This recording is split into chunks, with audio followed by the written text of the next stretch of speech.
أعتقد إن ده الوقت إن حد يقول لك الكلمتين اللي أنا هاقولهم لك دول. مش هنكبر بقى؟ مش هنكبر ونعرف إن ما حدش هييجي ينقذنا، وما حدش هيغيّر لك حياتك غيرك، و وإنه الإنسان الوحيد اللي ممكن ينقذك هو، ما فيش حد هييجي يغيّر لك حياتك. أنت الشخص الوحيد اللي ممكن تغيّر الحياة دي. خلاص، كبرنا وما بقاش ينفع نلوم حد. حياتك بالشكل ده دلوقتي عشان أنت خدت اختيارات بشكل ما زمان. خلاص اللي حصل حصل.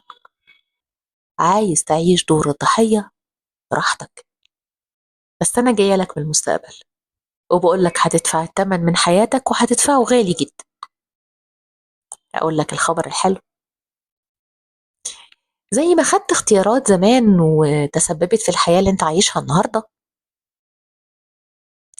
فالخبر الحلو انك انت ممكن تغير اختياراتك فتعيش حياة أحلى بكرة. كله بإيدك.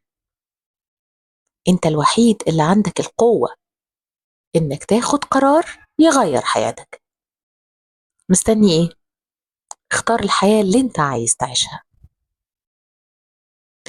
لو عجبك الفيديو لايك وشير، ولو أول مرة تشوفوني أنا رشا، ويا ريتني كنت لقيت حد يقول لي الكلام ده وأنا صغيرة. يلا خير.